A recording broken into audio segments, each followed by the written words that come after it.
Canan uykuda. Canan uyansın. Bütün cananlar, yani sevgili milletim, kendinin farkına varsın. Karındaşlarının farkına varsın diye hazırladığım albümün, birinci albümün ismini Canan Uykuda verdim.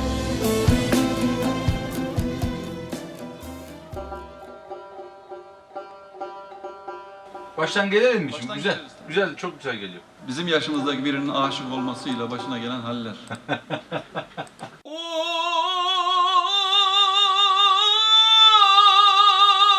Kötü oldu. 40 yıldan fazladır çalıştığım Türk dünyası müziklerinin benimle beraber kabire gitmesini istemiyorum. Kıyılıp gözünden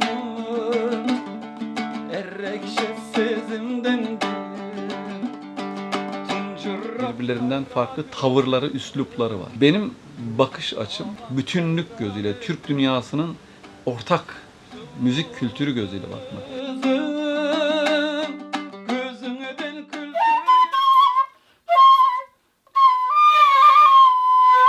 Binyamin akamning ovozlari juda çok güzel. Binyamin akaning o'zini insoniylik, odamiylik ishlamandasiga biz qoyil qolamiz.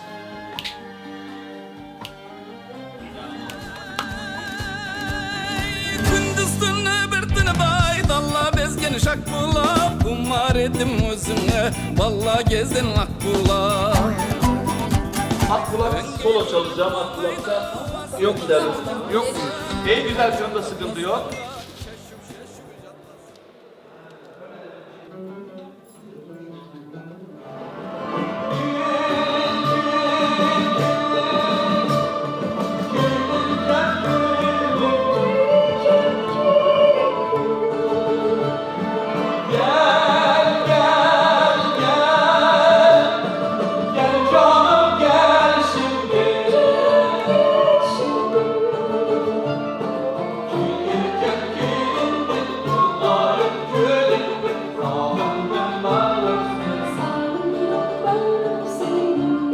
Yazılacak, çizilecek çok şey var. Bir mesela hatıralarım var.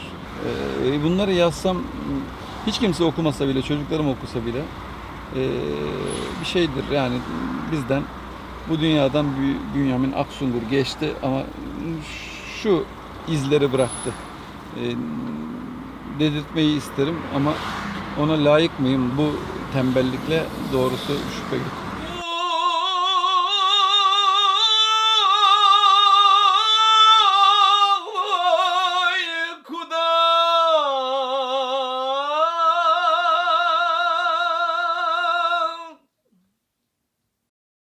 İyi, bir daha okuyabiliriz. Sadece girişte biraz zayıf girmişim.